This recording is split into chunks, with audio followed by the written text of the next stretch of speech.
Good evening, all. My name is Ganesh Shankar Bhandari, a PhD research scholar in IIT Roorkee, and I am the teaching assistant for Principles of Casting Technology NPTEL course taught by Professor P.K. Jha, IIT Roorkee.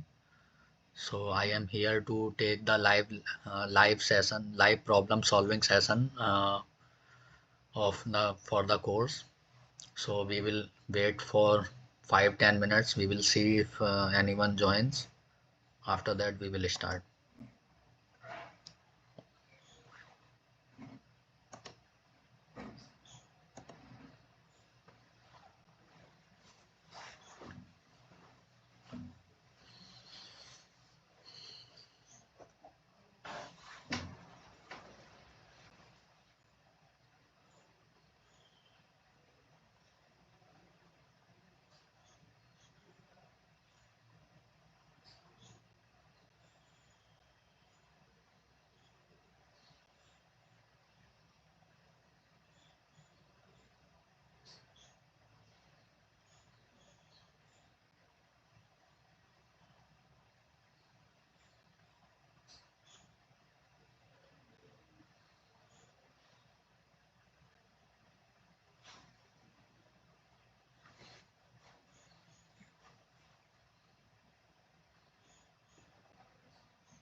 We will wait for 5 more minutes.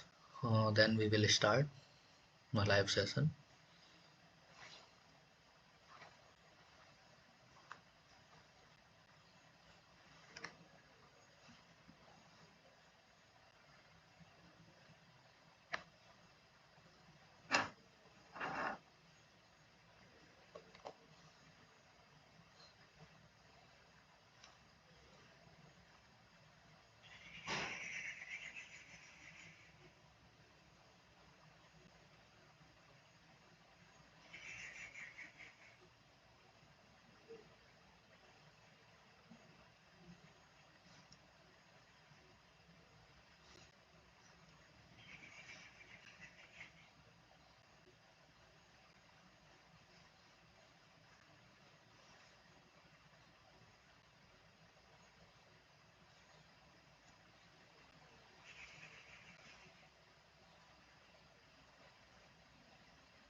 Okay, so we will start now. So today we will discuss about the different types of spatial casting processes.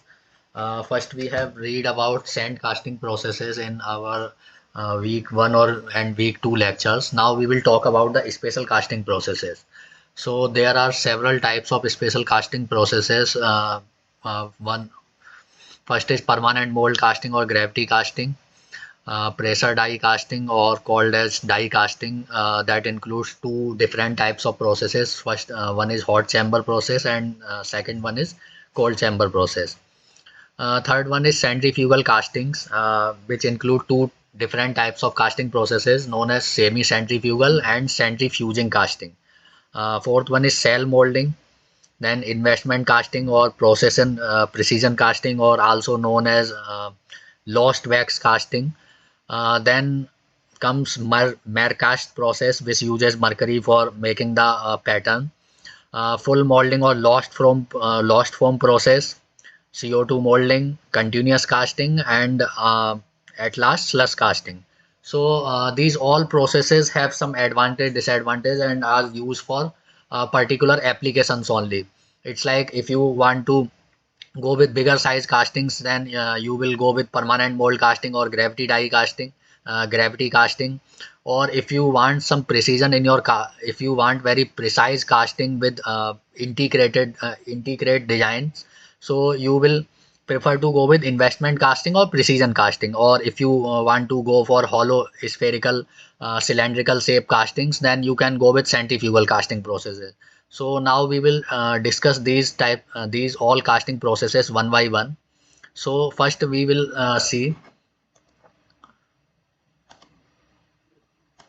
So this is a schematic for a gravity die casting or permanent mold casting process. As we can see, there is a permanent mold and we have a cavity inside that permanent mold. So this type of casting generally used for the bigger size of casting. You want to create a casting of 50 kg or 100 kg, then you can go with your permanent mold casting. And the design is not having so much integrations or so much complextions in the material. So you can go with permanent mold casting. Uh, it's like generally this type of casting used for making bigger size castings, like if you are going with to make the wind seal turbines. So you will go with this type of casting. You have some permanent mold, you don't have to make the mold again and again. So you design a mold in a metal by using a metal, and you can pour your molten metal inside that mold, and you will get your castings. The solidification rate of these types of casting is so much high because the permanent uh, mold is made of metal, and it has very high conduction heat conduction rates. So generally these types of castings are used for making bigger size castings. You can go up to 50 kg, 100 kg, or maybe 200 kg castings also. Then we come to die casting process. This type of casting generally used for making the designs which have complex shapes, like engine blocks. If you are going to make if you want to make an engine block, then you go with this type of casting. In this type of casting, we make a die of the desired shape, and we move the molten metal with the help of a plunger to the die. We inject it via injection, or you can say plunger material. As we can see here, there is a plunger, and we are pouring the molten metal from this sprue. So this plunger will push this molten metal inside your die, and after the solidification, you just have to do one thing. You have to eject this die. There are two dies. One will be static, and second one you can eject. This part of the die you can eject by removing this ejector pins, and you will get the solid casting, solid metal casting. Okay. So coming to the next one, this type of casting generally used for making cylinder heads or engine blocks. This is particularly famous in automobile industries. So you can go with very high production rate by using this type of casting. Coming to the next one, we have centrifugal casting. In the centrifugal casting, what we do, we have a motor which is rotating your mold. This mold is generally made up of some metal, or we can say that it is a permanent mold. So when we want to create a casting like a hollow cylindrical shape, so we can go with this types of casting process. What we are seeing here, we are pouring the molten metal from this sprue basin, and this uh, this motor is rotating this mold, and due to the centrifugal motion of this mold, the molten metal is going towards the end points of the mold. So it will create a hollow casting like this. Your molten metal will be solidify here, and you will get a hollow cylindrical type casting. So this type of casting generally used in the making the hollow pipes, and it has one more thing. You can provide a you can go with centrifugal casting, or you can go with center centrifugal casting. There are two methods in this type of casting. Then coming to next one, squeeze casting. So this type of casting is generally used for making the wheels or suspension components part. The parts which we want to give heat treatment later on to uh, to get some strength in those parts. We generally go with the squeeze casting process, and we have very high production rate with the help of these with the help of squeeze casting process. So here we have a bottom die, and the molten metal is filled in this bottom die. We are going to punch it with the help of a upper die, and we will uh, give some time for the solidification of this molten metal. After this molten metal gets solidified, we will remove the upper die, and we will get our casting. So this type of casting generally used in automobile industries for making car wheels or truck wheels, whatever type of wheels you want to make. You can use this type of casting process. Coming to next one, so we have this is the typical schematic diagram for a cell casting process. So what we can see here in cell casting process, what we have a dump box in which we have some sand with resin binders, and we have a heated pattern. So what we are going to do, we are going to push this heated pattern, or uh, we are going to pour this sand with resin binder mixture onto the heated pattern. So I think someone wants to join.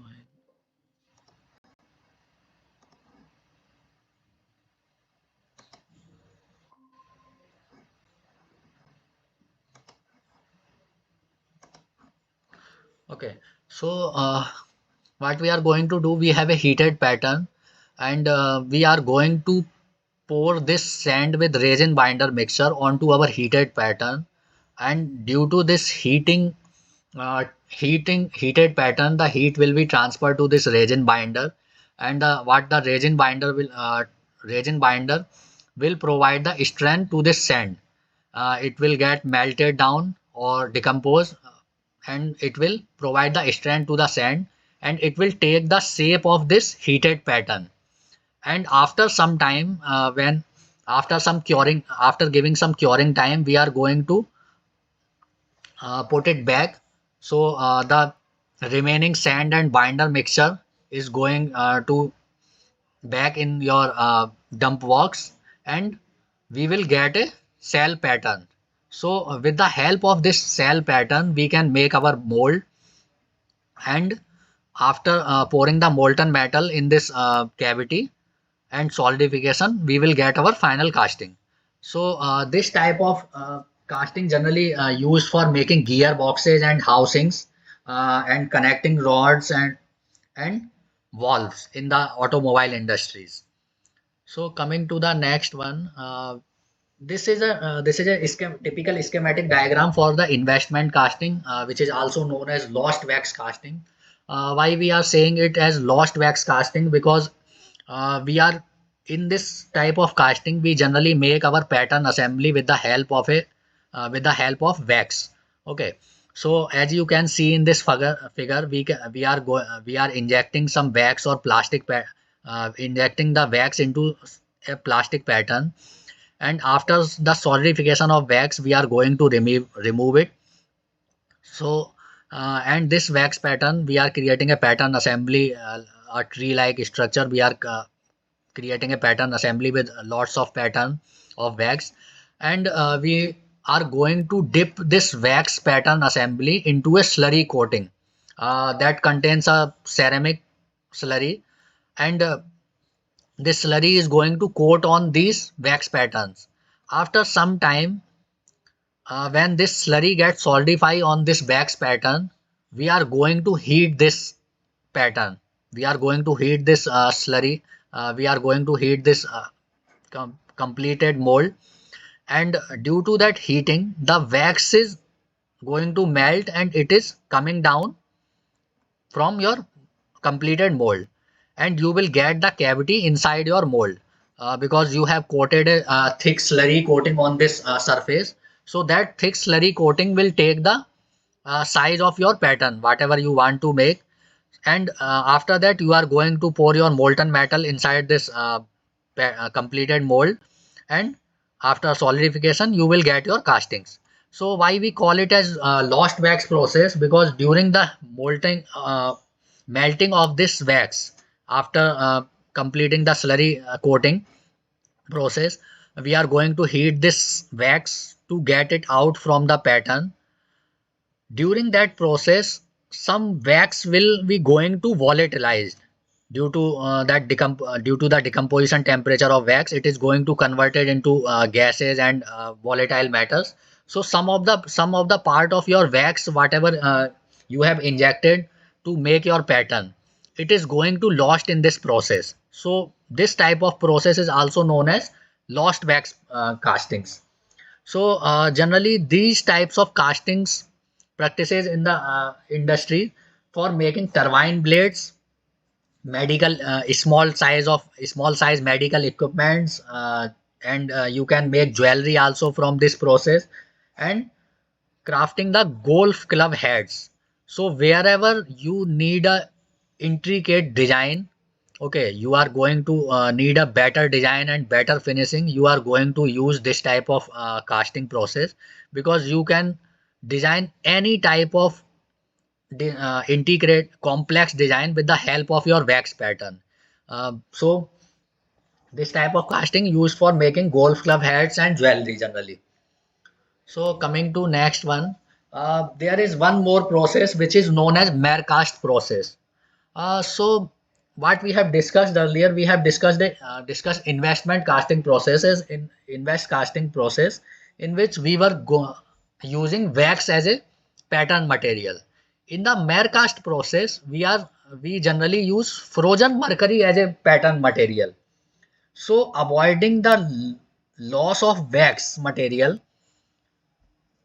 what the scientists have created, they have created frozen mercury to be used as your pattern material. So what in the Mercast process, what we used to do, we used to freeze the mercury, molten mercury, into some plastic pattern, whatever you have made according to your requirement.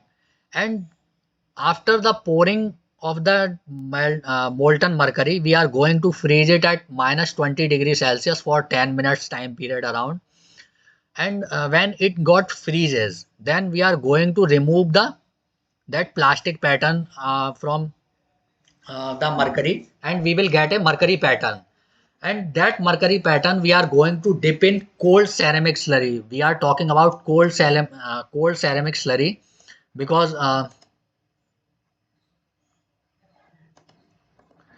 we are talking about cold ceramic slurry, because we know that at room temperature the mercury will be going to melt again. So we are trying to put it in cold ceramic slurry. What the cold ceramic slurry will do, it will create a thick pattern onto your mercury pattern. Okay, so a cell of 3 mm is built up, mercury is melted and removed at room temperature. Okay, so what we are after getting a cell of 3 mm thickness onto that mercury pattern, we are going to melt it, and we are just going to take it out at room temperature, and mercury will melt itself at room temperature and you will get your mercury back. So there is no loss of mercury during this process, whole process. What we have observed in the investment casting processes, some of your wax is going to lost, but in case of mercury, the mercury will not lost. So cell dried and heated at high temperature to form hard permeable shape. And uh, taking the pattern out, after taking the mercury out, you can use your pattern to fill the molten metal inside your pattern, and you will get your casting after solidification. So this type of process also used for making integrated designs like turbine blades and jewelry making. But one major disadvantage is there, that mercury is harmful. Okay, there are many health hazards of mercury. So using this Mercast process requires a lot of safety precautions. So no one get no one gets some health hazards. Okay, so coming to next process. This is a schematic of schematic of lost form process. So in lost form process, what we are going to use, we generally use a polystyrene blank or polystyrene pattern made up of polystyrene material. So with the help of this polystyrene material and supporting sand, we are going to create a cavity. So what we do, in the surroundings of polystyrene blank, we are going to put supporting sand, and it will take the shape of this casting. After it will take the shape of this casting, we are going to just pour the molten metal into this pattern. Okay, so what we will observe, that polystyrene blank has a melting point, evaporation point of around 300 degrees Celsius. So it is going to evaporate after pouring of the molten metal inside this mold, so leaving the cavity behind. Whatever the shape you are going to use with this polystyrene blank, that will leave the cavity of that shape. So that whole polystyrene blank pattern will going to be volatilized during the molten metal pouring process. So gas will in the form of gas, and after solidification you will get your casting. So this type of casting process is generally used for uh, in making integrate designs having very thin walls. Okay, if you are trying to make a casting of 3 mm thickness or 5 mm thickness, then you can go with this type of process, because with other processes you can't make such minimum thickness in your castings. Then coming to next, this is the schematic of slush casting process. So when we want to make some hollow shapes having some complex design, we generally go with slush casting processes. The major applications of this type of casting process in the toy industries. So as we can see, there are this is a schematic diagram of slush casting process. So here we can see we have a mold ready to be poured. We have made a mold of maybe plaster of Paris, or you can made it some ceramic slurry also. So we have made a mold. We are going to fill the molten metal inside this mold, and after some time when it is going to, so what we have read during the solidification processes, that molten metal will start the solidification first at the mold walls. So after some times the molten metal in the contact of these mold walls is going to get solidify like this.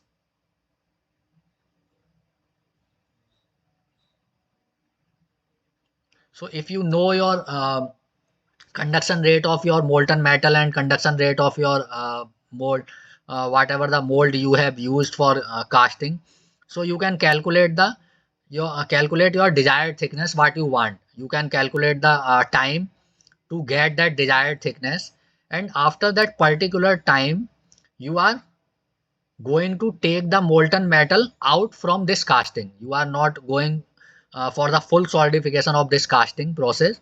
You are just giving the time to get the desired thickness on the mold walls.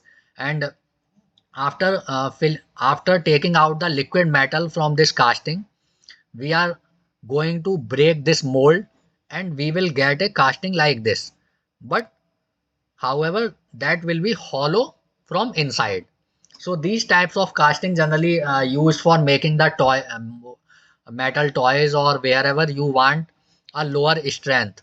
You don't want the metal wastage during casting process, because if you are going with the this type of casting process, you will be going to fill this whole cavity with the metal. So the casting weight will get increased and the metal will be lost during your casting process. But if we don't need that, then we will go with this slush casting process. So those were the casting processes. Now we will discuss some MCQ. Okay, one more is there. So this is a schematic of continuous casting process. So what we can see here, we can see this molten steel pool. It is getting poured into tundis, and with via this tundis, it is going to pour inside a mold. So this is basically a continuous casting molding process. So here we have a permanent mold made up of maybe some ceramic material or some metal having high melting point, and it is getting cooled down with the help of continuously flowing water jacket attached here. So this permanent mold, it getting cooled down, and to avoid the melt down of this mold.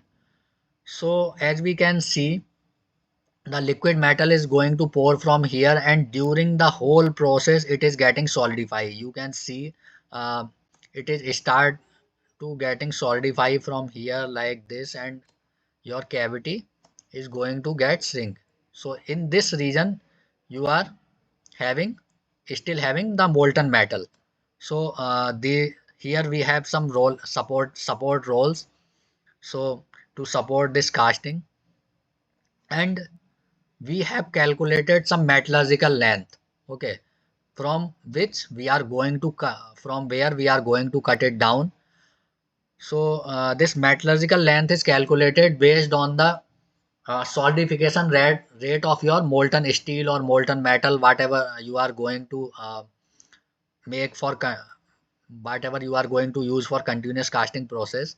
So this has to cut from the position on which there is no molten metal inside the casting. Okay, so these rollers are getting cooled down by spray cooling or by continuous flowing water jackets from here to avoiding the meltdown of these rollers. And we are going some torch or maybe submerged arc process to cut off this slab.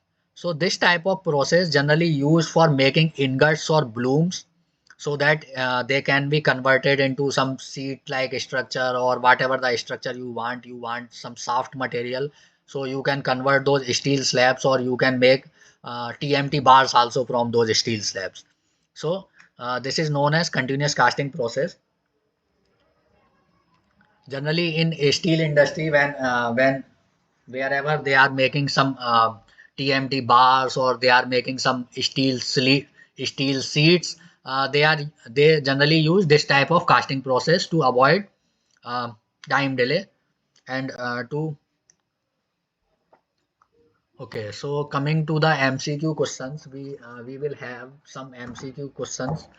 We will try to solve them with the help of whatever we have read earlier, and whatever we have read in the course in previous weeks.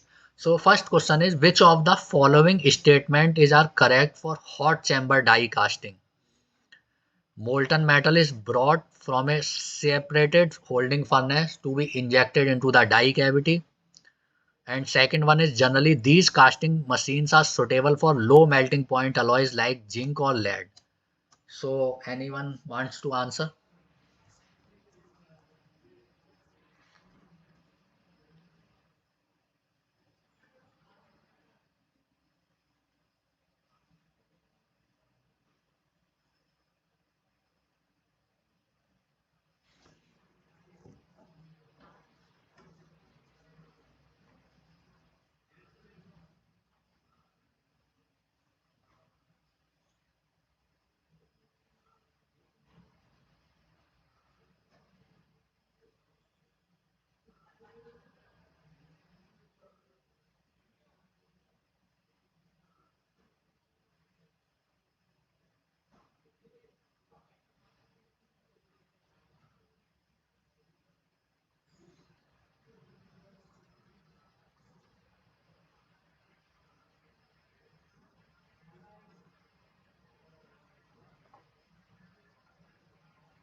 Okay, someone have some answer or maybe wants to join. Okay, no one is here.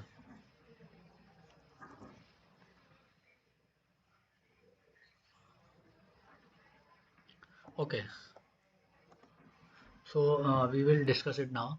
So we are talking about hot chamber die casting process. So in hot chamber die casting process, what we are going to what we observe, we generally used to preheat this die. Okay, so for making better casting and better flowability during the casting process, so we generally used to make this die preheated. So first point is molten metal is brought from a separated holding furnace to be injected into the die cavity.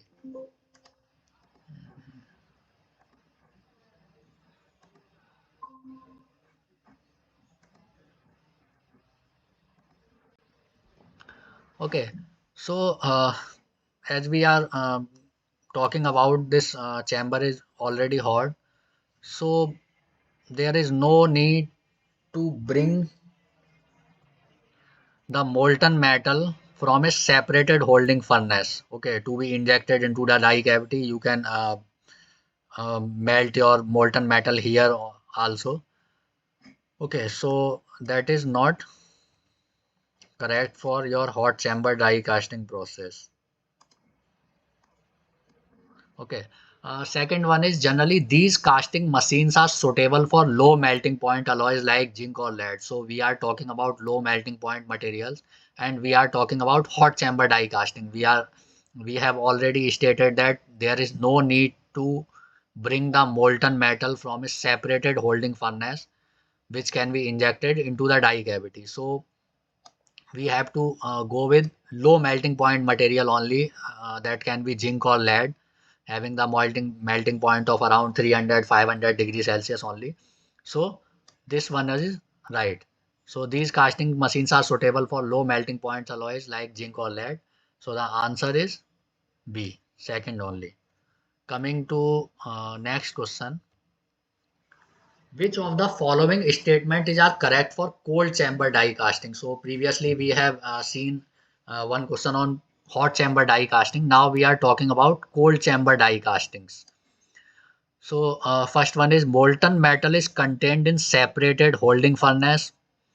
The cold chamber machine is ideal for metals such as aluminium alloys. Press. Hello.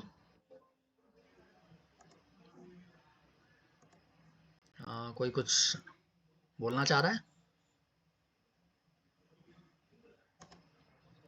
Okay. No problem. Pressures in cold chamber machines range from 300 kg per centimeter square to 1600 kg per centimeter square. So anybody wants to answer?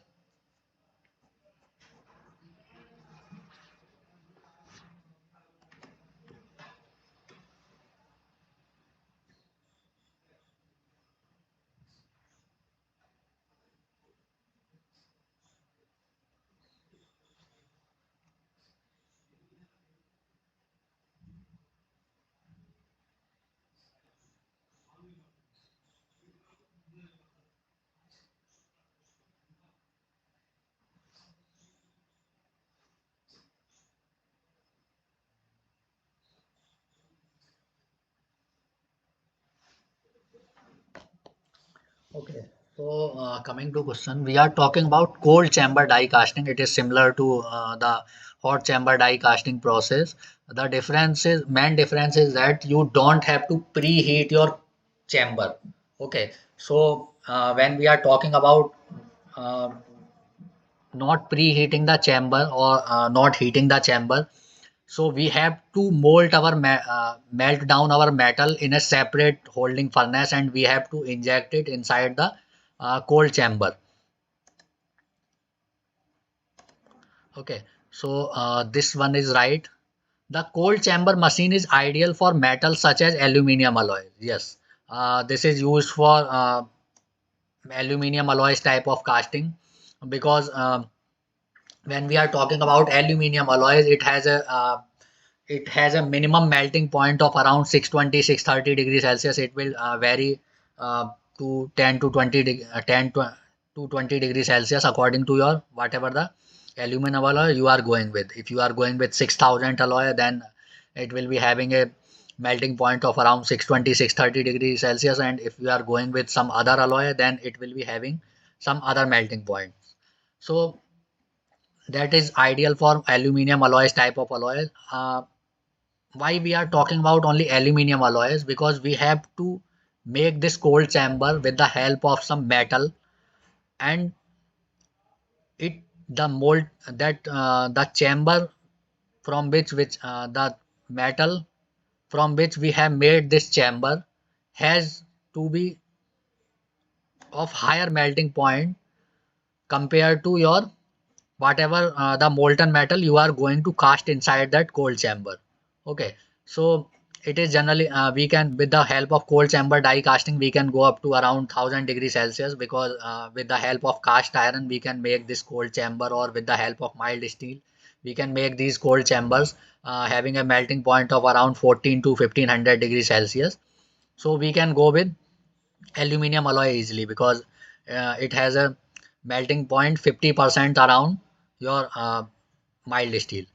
Then pressure in cold chamber machine ranges from 300 kg per centimeter square to 1600 kg per centimeter square. Yes, it is true, because we have to apply some pressure on the molten metal so that it get injected inside your cold chamber. So the answer will be D. First, second, and third. All are correct for cold chamber die casting process. Coming to next question. 1 second. Someone wants to join, I think.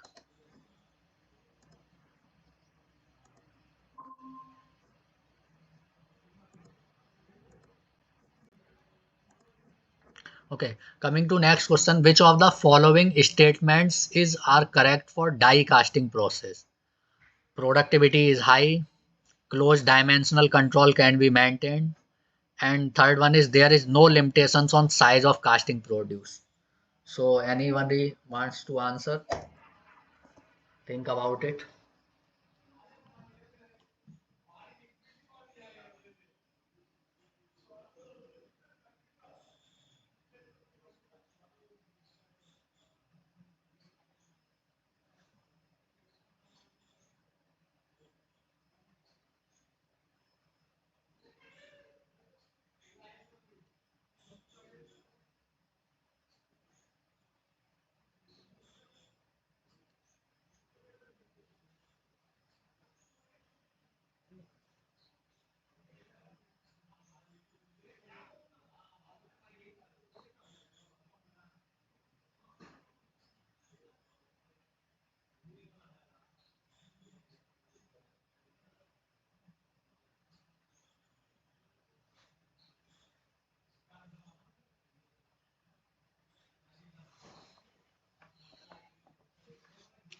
Okay, so we are talking about die casting process. So the productivity is obviously high by using die casting process, because you can create hundreds of casting at a single time period.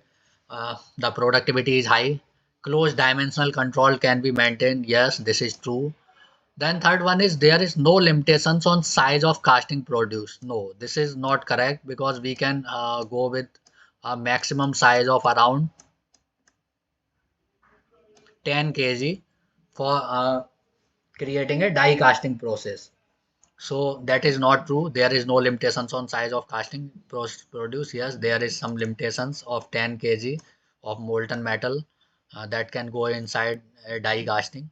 So the answer is first and second only. Okay. Coming to next question, which of the following statements is are correct for squeeze casting process? So we have discussed about squeeze casting process also. So the options are it incorporates the advantage of forging or mechanical deformation into the casting process. Second one is pressure is applied by a hydraulic ram until the solidification is complete. The advantage of applying pressure during the casting process is the elimination of gas or shrinkage porosity. So anybody wants to answer?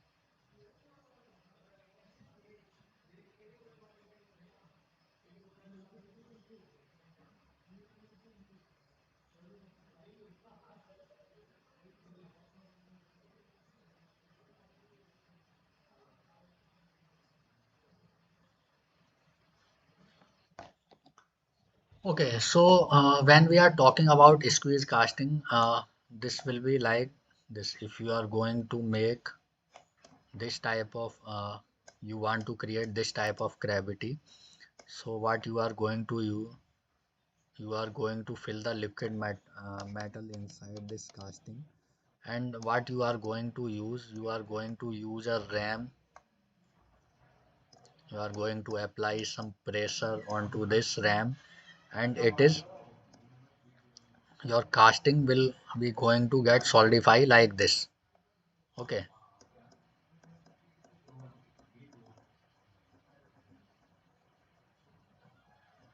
Okay, so as we can see, it is incorporating the advantage of forging or mechanical deformation into the casting process, because we are going to forge it, whatever the shape we want, we can have a ram according to that, and we can forge it. Okay, so it is having advantage of forging or mechanical deformation at the same time.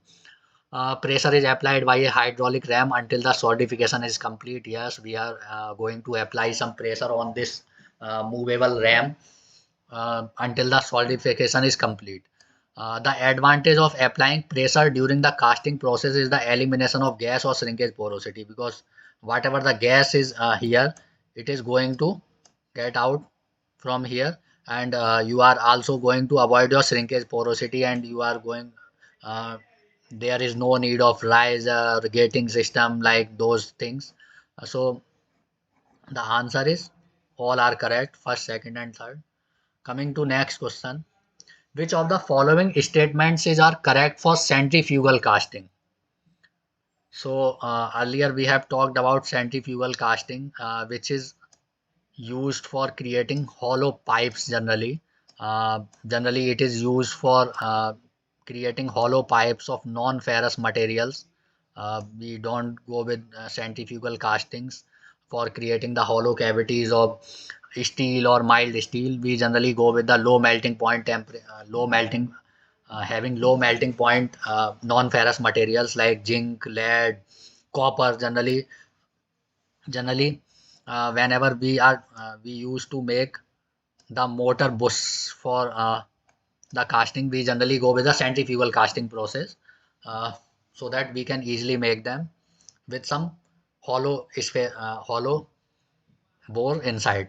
Okay, so molten metal is poured into molds while the latter are revolving. Yes, this is revolving, and we are going to pour molten metal with the help of a screw and gating system uh, inside this revolving mold. So this is right. The impurities being lighter in weight are left behind at the periphery. No, it is not true.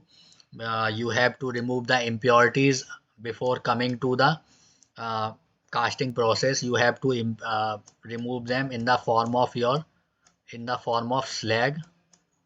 You have to add some calcium oxide or some other fluxes to remove your impurities from the molten metal.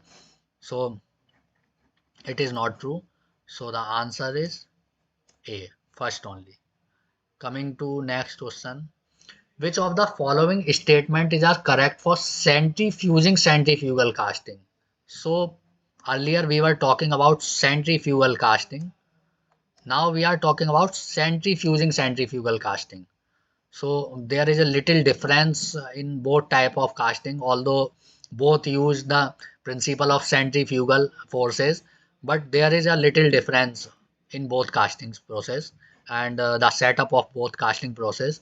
The options are mold cavities are symmetrically arranged of the axis of rotation around a central screw. This central screw feeds the metal into the cavities through a number of radial gates. So anybody wants to answer?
Okay, so coming to centrifugal casting.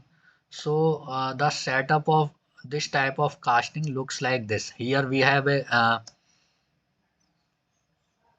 hollow pipe, and we are going to connect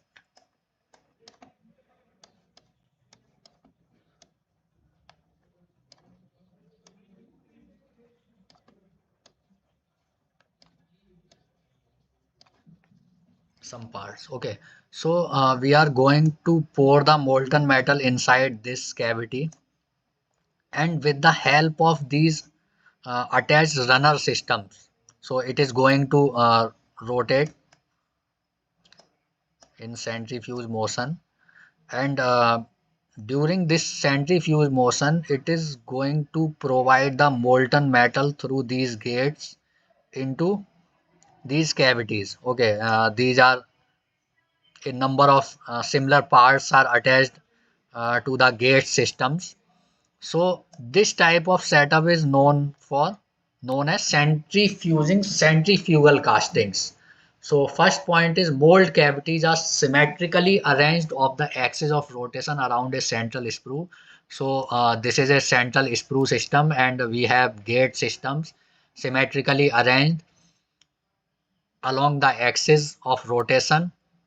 So this is true. Then coming to second point, this central sprue feeds the metal into the cavities through a number of radial gates. Yes, it is feeding the metal in molten metal in the cavities through a number of radial gate system. So both first and seconds are correct one for centrifugal casting. Coming to next question, which of the following statements is are correct for investment casting? It uses clay as a binder to form the mold. Second one is the patterns are generally prepared by injecting a suitable grade of wax composition into a metal die. So anybody wants to answer this question? Think about it. We have already discussed about investment casting earlier. So think about it.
Okay.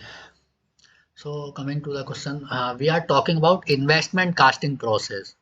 So during investment casting process, we generally use two types of pattern making material. First is the wax material, and second one is we have talked about Marcast process, which uses mercury as a pattern making material. So what we do, we create a pattern of wax or mercury, solidified mercury at minus 20 degrees Celsius. We make a pattern. We put that pattern into a thick ceramic slurry to coat a thickness of 3 mm at least, or more than that, to get coated on that pattern material. Then we are going to heat that pattern, and the whatever, if we are going with a wax, then we have to provide a temperature of around 100 or 150 degrees Celsius so that it can get melted down and get removed from the casting. And in case of mercury, you just have to put it at room temperature and it will get uh, it will come outside in the molten form from that material. But the coating which we have coated with the form in the form of ceramic slurry on that material will remain having the cavities according to your pattern material. Okay, so the first one is it uses clay as a binder to form the mold. No, we are using either mercury or wax material for making the mold or pattern material. So this is not true. The patterns are generally prepared by injecting a suitable grade of wax composition into a metal die. Yes, we generally use a suitable grade of wax by injection process into a metal die to make our pattern. So the answer is B. Coming to next question. So which of the following statement is are correct for continuous casting process? It involves continuously pouring molten metal into a rapidly cooled reciprocating molds. It is used to manufacture bloom and billet. So we have already discussed about continuous casting process. So any answer?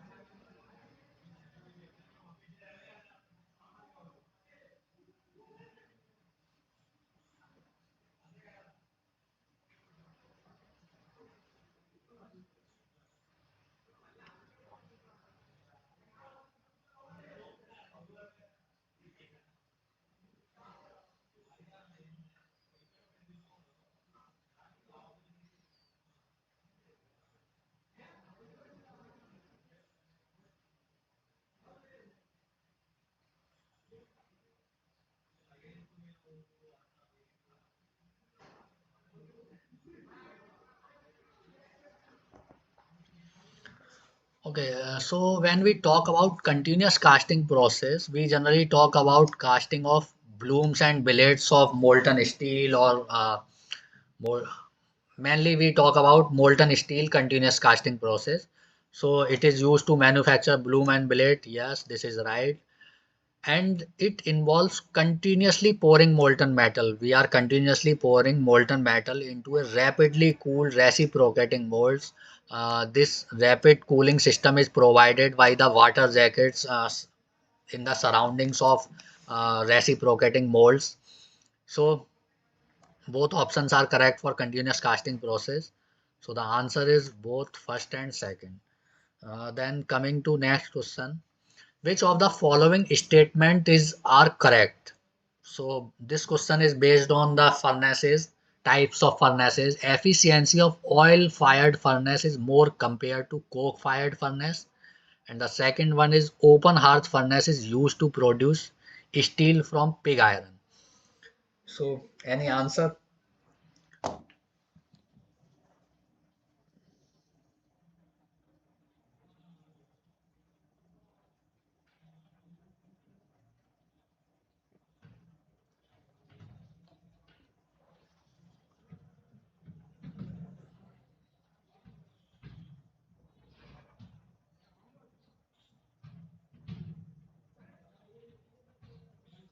Okay. So when we talk about oil-fired furnace, then obviously it gives higher efficiency rate compared to coke-fired furnace. Because in coke-fired furnace, we are the heating rate of coke is a bit lower as compared to oil. So we will get instant heat formation when we are firing the oil into the furnace. So efficiency of oil fired furnace is more compared to coke fired furnace. This is true always. Open hearth furnace is used to produce steel from pig iron. Yes, this is used to produce steel from pig iron. Nowadays we are generally using LD converter to produce steel from pig iron. In ancient era, they used to use open hearth furnaces. As we are talking about, we can in some companies they are still using open hearth furnace to produce steel from pig iron. And in when we talk about steel production via recycling process of stainless steel or mild steel process, we generally go with the electric arc furnace processes to produce the steel from via recycling process. So both answers are correct. So both first and second. Coming to next question, which of the following statement is are correct for electric arc furnace? Steel scrap is heated and melted by heat of electric arcs striking between the furnace electrodes. And second point is high melting temperature and faster melting rates can be achieved. So anyone wants to answer?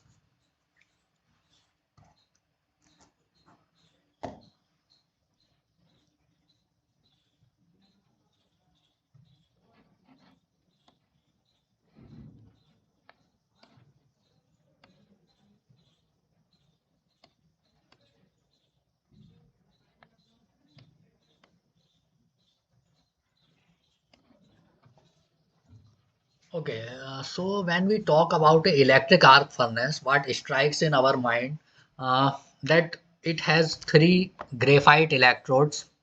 Why graphite? Because graphite is having high conductivity and it also has a very high melting point. So, um, so why high conductivity and high melting points? We can get a high conductivity in some metals also. We can use some metal electrodes, but the problem is that they will not be having that much of melting point because we are talking about a temperature of around 1600 degrees Celsius or 2000 degrees Celsius. So they will get melt during the melting process, during the arc generation process. So we generally go with the graphite rods, which is providing both properties in an excellent manner, which is high conductivity and very high melting point of around more than 5000 6000 degrees Celsius. So when we talk about electric arc furnace, what we talk the principle of electric arc furnace is we provide a very high voltage current inside these electrodes, and when but to com but to complete the circuit we are not providing any contact between these electrodes. So when we are talking about very high voltage of around, we generally go with power voltage of 11,000 volts directly or more than that. So when we are talking about that much of high voltage, so completing the circuit, okay, so what will happen due to these electrodes are in surroundings of each other. So to complete the circle, they will try to transfer their charge from one electrode to another electrode. But due to the air gap between these electrodes, okay, that air gap will act as a resistance material for passing those charges. Okay, so due to that air resistance between these two electrodes, the arc will get produced due to that resistivity, and that arc will provide a instant temperature of around 5000 to 6000 degrees Celsius. Okay, so we are talking about a temperature of 5000 degrees Celsius, and that temperature can be transferred to our liquid metal pool or whatever the steel scrap we are trying to melt, that is going to transfer onto that steel scrap, and the due to this high current generation and high heating rate generation due to resistivity, the steel scrap is going to melt. So steel scrap is heated and melted by heat of electric arcs striking between furnace electrodes. Yes, this is true. Then high melting temperature and faster melting rates can be achieved. Yes, because when we are talking about a temperature of around arc generates a temperature of around 5000 to 6000 degrees Celsius, then we can go with very high melting temperatures also, and very faster melting rates can be achieved. So the both of the options are corrected one. Okay, so these were the questions for today's session. Okay, so if anybody wants to discuss something, okay, no one is here. Okay, we will wait for 5-10 minutes if anybody joins and wants to ask some doubts. Otherwise, we will end the session. Okay.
Okay, guys. So we are going to end this session, and